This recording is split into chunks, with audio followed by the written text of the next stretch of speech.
News చూస్తున్నారు. Middle ఈస్ట్లో యుద్ధం ముదురుతోందా? ఇరాన్పై భీకర దాడులకు ట్రంప్ సిద్ధమవుతున్నాడా అంటే అవుననే మాట వినిపిస్తోంది. వార్ రూమ్లో ట్రంప్ హై లెవెల్ మీటింగ్ నిర్వహిస్తున్నట్టుగా సమాచారం అందుతూ ఉంది. ఇరాన్పై ట్రంప్ భారీ యాక్షన్ ప్లాన్ సిద్ధమవుతున్నట్టుగా తెలుస్తోంది. ఇరాన్పై ఆర్థికంగా ఒత్తిడి తెచ్చేలా కీలక నిర్ణయాలకు సిద్ధం కాబోతున్నాడు ట్రంప్. ఖర్గ్ ద్వీపం స్వాధీనం, అణుకేంద్రాలున్న పికాక్స్ పర్వతంపై దాడికి ప్లాన్ చేస్తున్నట్టుగా తెలుస్తోంది. Abu Musa, Greater Tunbs, Lesser Tunbs islands స్వాధీనానికి రెడీ అవుతూ ఉన్నారు అమెరికా బలగాలు.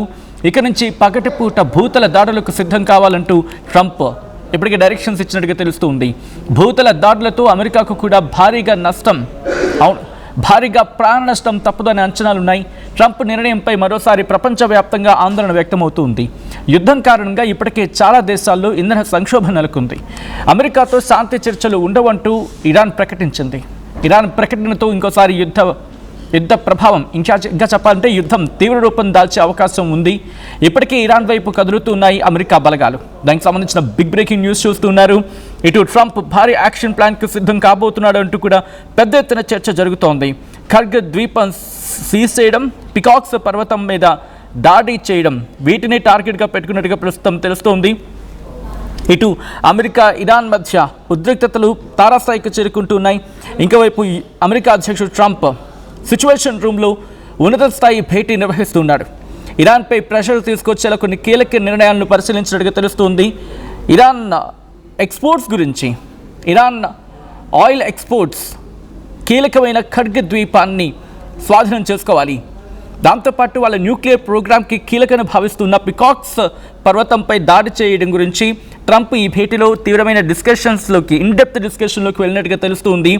ఇరాన్ ఆర్థిక వ్యవస్థ, ఇరాన్ ఎకానమీ మీద అత్యంత భీకర దాడి చేయాలి, వాళ్ళ ఆర్థిక వ్యవస్థను కుప్పకూల్చేయాలి అనేది ప్రస్తుతం అమెరికా అధ్యక్షుడి కీలకమైన నిర్ణయంగా తెలుస్తుంది.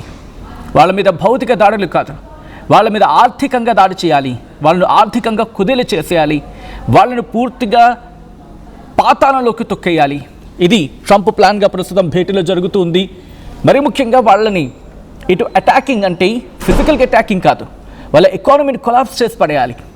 అప్పుడు వాళ్ళకు వచ్చే రిసోర్సెస్ తగ్గుతాయి, ఆటోమేటిక్గా వాళ్ళు క్రంచ్ అవుతారు, ఆటోమేటిక్గా వాళ్ళకున్న పరిస్థితులు కుదేలైపోతాయి. దీంతో వాళ్ళే దారిలోకి వస్తారు, వాళ్ళే కుదేలైపోతారని చెప్పి ట్రంప్ ఒక డైరెక్షన్స్ ఇస్తున్నట్టుగా ప్రస్తుతం ఇంటర్నేషనల్ మీడియాలో తీవ్రమైన చక్కర్లు కొడుతోంది వార్త. దాన్ని కొట్టాలంటే వాళ్ళకున్న ఒకే ఒక ఆప్షన్ ఖర్గ్ ఐలాండ్. ఎందుకంటే వాళ్ళ ఆర్థిక వ్యవస్థకు, వాళ్ళ ఎకానమీకి చాలా కీలకం ఖర్గ్ ఐలాండ్. లాస్ట్ టైం కూడా మనం మాట్లాడుకున్నాం. వాళ్ళకున్న ఆ చమురు ఉత్పత్తో లేకపోతే చమురు నిల్వలో వీటన్నిటి గురించి కూడా ఇరాన్ ఎకానమీకి ఖర్గ్ ద్వీపం చాలా కీలకమైంది. దీనిని స్వాధీనం చేసుకుంటే ఇరాన్పై ఆర్థికంగా మరింత ఒత్తిడి తీసుకురావచ్చు అని చెప్పి అమెరికా ఎప్పటి నుంచో భావిస్తుంది. దీంతోపాటు హార్ముజ్ స్ట్రైట్కి దగ్గరలో ఇరాన్ ద్వీపాలు అబు ముసా ఉన్నాయి, అలాగే లెస్సర్ టన్ ఉంది, గ్రేటర్ టన్ ఉంది. వీటిని కూడా లాగేసుకోవాలి, వీటిని లాగేసుకొని తమ ఆధీనంలోకి తీసుకోవాలని చెప్పి అమెరికా భావిస్తున్నట్టుగా తీవ్రమైన చర్చ జరుగుతోంది. అయితే ఎందుకు వీటిని టార్గెట్ చేసుకుంటూ ఉన్నారు అనేది మనం కొద్దిసేపు క్రితం మాట్లాడుకున్నాం. ఏంటి స్ట్రైట్ ఆఫ్ హార్ముజ్ అనేది కీలకంగా మారుతుంది. స్ట్రైట్ ఆఫ్ హార్ముజ్కి మేవ్ గార్డియన్ అని చెప్పి ఇరాన్, అమెరికా రెండు పోటీ పడుతూ ఉన్నాయి. ట్రంప్ ఒక అడుగు ముందుకు వేసి ఏకంగా 20% మీరు మాకు ఇస్తే కనుక మేము సిద్ధమవుతాం, 20%, ఎందుకంటే మేము వాటిని అక్కడ సెక్యూర్ చేస్తున్నాం కాబట్టి 20% అట్టుగా వెళ్ళి ఆ రవాణాలో 20% మాకు మీరు ట్యాక్స్గా చెల్లించాలంటూ కూడా చెప్పుకొచ్చిన సందర్భం. బట్ బిఫోర్ దట్ ఒకసారి ఆ ట్వీట్ని మీరు చూస్తున్నారు. At 3 PM ET, US forces launched operations for a second wave of strikes today against Iran. The strikes are targeting Iranian military capabilities used to threaten vessels freely transiting through the Strait of Hormuz, an international waterway vital to global commerce. The US military is holding Iran accountable at the commander-in-chief's direction అంటూ కూడా US central command చేసిన tweet ఇది. నేను మీకు అది explain చేసే ప్రయత్నం చేస్తాను. 3 గంటల స్థానిక కాలమాన ప్రకారం అమెరికా బలగాలు సెకండ్ వేవ్ ఆఫ్ స్ట్రైక్స్ని ఈరోజు ఇరాన్ మీద చేశాయి. అంటే సెకండ్ వేవ్ అంటూ ఉంటారంటే రెండోసారి అని కాదు, మరోసారి వాళ్ళ మీద దాడులకు పాల్పడ్డారు. అయితే the strikes are targeting Iranian military capabilities used to threaten vessels freely transiting through the Strait of Hormuz గుండా వెళ్తున్న ఆ వెషల్స్, కమర్షియల్ వెషల్స్ అంటే ఇటు వాణిజ్య నౌకల్ని టార్గెట్ చేసేందుకు ఇరాన్ మిలిటరీకి ఉన్న క్యాపబిలిటీస్ని మేము టార్గెట్ చేసాం, వాటిని స్ట్రైక్ చేసామని చెప్పి యుఎస్ సెంట్కామ్ చెప్తుంది. ఇంకా ఏముంటుంది, and international water way vital to global commerce, ఇటు ప్రపంచ వాణిజ్యానికి ఎంతో కీలకమైన జలమార్గం, అంతర్జాతీయ జలమార్గం స్ట్రైట్ ఆఫ్ హార్మూజ్, దాని నుంచి వెళ్తున్న వాణిజ్య నౌకల్ని భయపెడుతున్నా లేకపోతే టార్గెట్ చేస్తున్న ఇరానియన్ మిలిటరీ క్యాపబిలిటీస్ని మేము లక్ష్యంగా చేసుకుని దాడులు చేస్తామనేది యుఎస్ సెంట్కామ్ చెబుతా ఉంది. The US military is holding Iran accountable at the commander in chief's direction. మా కమాండర్ ఇన్ చీఫ్స్ డైరెక్షన్లో the US military is holding Iran accountable at the commander in chief's direction. అంటే commander in chief డైరెక్షన్లో వెళ్తున్న ఇరాన్కి సంబంధించి వాళ్ళు accountable చేసేలాగా the military is holding Iran accountable, ఇరాన్ని అకౌంటబుల్ చేసేలాగా మేము అడుగులు వేస్తున్నామని అర్థం వచ్చేలా యుఎస్ సెంట్కామ్ చెప్పుకొచ్చింది. నేను మిమ్మల్ని అడిగే ప్రయత్నం చేస్తున్నాను, మీరేమనుకుంటున్నారు? ఎందుకంటే ఇరాన్ జరిపిన ఈ దాడుల వెనక కారణం ఏమై ఉంటుంది? అమెరికా జరిపిన ఈ దాడుల వెనక కారణం ఏమై ఉంటుంది? ఇరాన్ని ఎందుకు టార్గెట్ చేసుకుంటుంది ఇప్పుడు? ఎందుకంటే 20% సుంకాలు లేకపోతే టారిఫ్స్ అటుగా వెళ్ళే వాటి నుంచి మేము ఇటు స్ట్రైట్ ఆఫ్ హార్మూజ్ని రక్షిస్తున్న కారణంగా స్వీకరిస్తే తీసుకుంటామని చెప్తూ ఉన్నారు. సో ఈ క్రమంలో ఇప్పుడు ఇరాన్ పైకి ఏకంగా రిమెంబర్ గతంలో మాట్లాడుకున్నాం, అక్కడ గ్రౌండ్ ఆపరేషన్లోకి దిగాలంటే అది అనితర సాధ్యం. ఇరాన్లోకి అడుగు పెట్టడం అంటే అది సాధ్యం కాదు. మీరు ఒకవేళ వీడియో సెక్షన్లోకి వెళ్తే ఆర్టీవీ గతంలో వీడియోస్ చాలా చేసి ఉంది. ఎందుకు అంతటి కష్టసాధ్యం, ఎందుకు ఇరాన్ భూతల దాడులకు చేయడం అమెరికాకు అసాధ్యం? ఒకవేళ సాధ్యమై ఉంటే గతంలోనే చేస్తుండేది. స్ట్రైట్ ఆఫ్ హార్మూజ్ సంబంధించి పెద్ద ఎత్తున చర్చ జరుగుతున్న క్రమంలో దాంతోపాటు Iran supreme leader Ayatollah Ali Khamenei మరణం ఆ టైంలోని గ్రౌండ్ ఆపరేషన్లోకి దిగి గ్రౌండ్లోకి వెళ్ళి ఏకంగా కొట్టిపారేసేది. కానీ అప్పుడు ఎందుకు చేయలేకపోయింది అంటే గ్రౌండ్ ఆపరేషన్కి అనువైన ప్రదేశం కాదు ఇరాన్, వాళ్ళకి అదే కంచుకోటది. ఏకంగా చుట్టూతో పర్వతాలు ఉంటూ ఉంటాయి, ఒకవైపు ఎడారి ఉంటుంది, పాకిస్తాన్ వైపు నుంచి వచ్చినప్పుడు ఎడారి ప్రాంతం, రెండు వైపులా పర్వతాలు ఉంటాయి. ఆ పర్వతాలు కూడా ఎత్తైన పర్వతాలు, అక్కడి నుంచి ఎక్కి అక్కడి నుంచి దిగే సందర్భంలోనే తెలిసిపోతుంది అక్కడ ఏం జరుగుతుంది అనేది. దాంతోపాటు ఇరాన్ ఇప్పటికీ గ్రౌండ్ ఆపరేషన్కి ప్రిపేర్ అయ్యింది. వాళ్ళు ఇంటర్నల్గా ఫోర్సెస్ని సిద్ధం చేసుకున్నారు, జనాలని అక్కడ ప్రజల్ని కూడా ఫోర్సెస్లో భాగం చేశారు, బాసిస్ అనే ఫోర్సెస్ సిద్ధం చేసుకున్నారు. ఇవన్నీ గతంలో మనం మాట్లాడుకున్నాం. వాళ్ళ ఫోర్సెస్ ఎలా ఉంటాయి, వాళ్ళ ఫోర్సెస్ ఎలా పనిచేస్తే గ్రౌండ్ ఆపరేషన్లోకి వెళ్తే ఇరాన్కి ఎదురయ్యే పరిస్థితి ఏంటి, ఇరాన్ నుంచి అమెరికాకు ఎదురయ్యే ప్రతికూల పరిస్థితులు ఏంటి. అయితే ఇప్పటికీ ఒకవేళ గ్రౌండ్ ఆపరేషన్కి వెళ్ళాలనుకుంటే అమెరికాకు భారీగా ప్రాణ నష్టం తప్పదు. కొన్ని లక్షలాది మంది సైన్యాన్ని దించినా అమెరికాకు ప్రాణ నష్టం తప్పదు. బట్ ఇరాన్ చేతులు ఎత్తేస్తుందంటే as of now biggest question mark. ఎందుకంటే అక్కడ సముద్రం నుంచి వెళ్ళొచ్చు, లేకపోతే గగనతలం నుంచి వెళ్ళొచ్చు, ఆకాశ మార్గంలో వెళ్ళి ఆ పర్వతం మీద దిగచ్చు గాక. కానీ దిగిన తర్వాత పర్వతాల్లో దిగి మళ్ళీ గ్రౌండ్కి చేరుకోవడానికి వాళ్ళకి టైం పడుతుంది.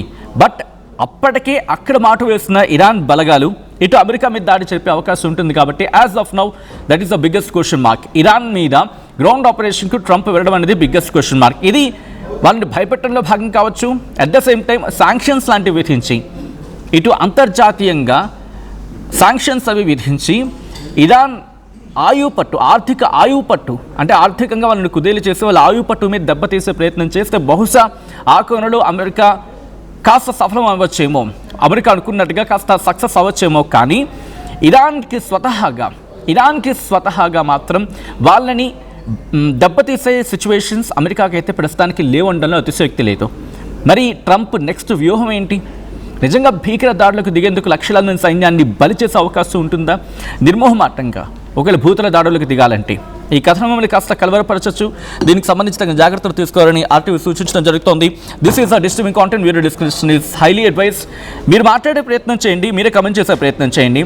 అమెరికాకు సాధ్యమైన ఇరాన్లో కనుక గ్రౌండ్ ఆపరేషన్కి దిగితే ఇస్ ఇట్ పాసిబుల్? మీరు అనుకుంటున్నారా సాధ్యమని చెప్పి ఇరాన్ ఓడించడం? లేకపోతే ఇరాన్కి ప్రపంచ దేశాలు సహకరించే అవకాశం ఉందా? మీరేమనుకుంటున్నారు? మీ అభిప్రాయం ఏంటి? కామెంట్ చేయండి.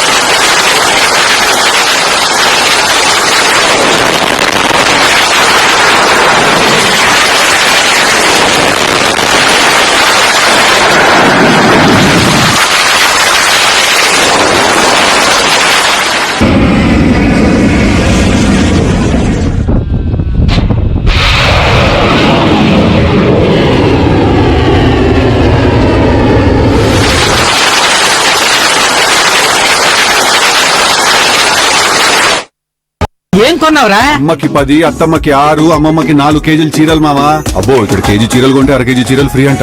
Churidar, men's wear, kids wear 1+1, 2+1 మస్తు ఆఫర్లు ఉన్నాయి. మరి ఇంకా మాంగళ్య ఆషాఢం కేజీ సేల్ అంటే తెలుసు కదా. మాంగళ్య షాపింగ్ మాల్ కేజీల్లో సేల్, టన్నుల్లో ఆనందం.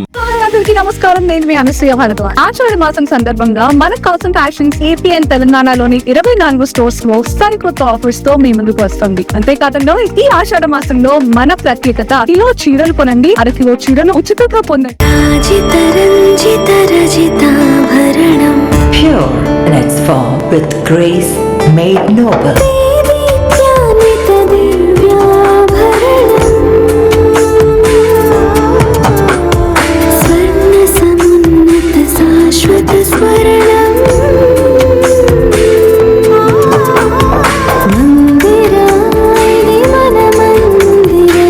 Mandira Premium Silver Jewelry by Manipali. Enriching the learning experience with the leaders and resources of the world. KL Global Business School. I'm Dheeraj, a doctor and a photographer. I'm in signing. At Anurag University, be everyone you dream to be. Tournament కి ముందు paint ఎలా చేస్తాం?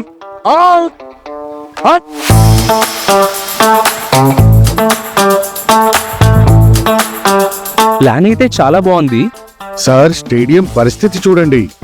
Tournament ముందు paint ఎలా చేస్తాం? Techno paints ఉందిగా. Techno paints, township, dam, stadium లేదా మనీళ్ళు, paints నుంచి పెయింటింగ్ వరకు పూర్తి సొల్యూషన్ కావాలంటే మేమున్నాం. కానీ సార్, టైం కి పూర్తవుతుందా? రోజుకు 23 లక్షల స్క్వేర్ ఫీట్ పెయింటింగ్ చేయగల సామర్థ్యం, 5,000 మంది స్కిల్డ్ లేబర్ టీమ్ మా వెంట ఉంది. 23 లక్షల? అవును, ప్రపంచ స్థాయి రంగులు, అద్భుతమైన షేడ్స్ తో భారతదేశపు అసలైన పెయింట్ మరియు పెయింటింగ్ శక్తిని మేమే. We're Techno Paints. Techno paints.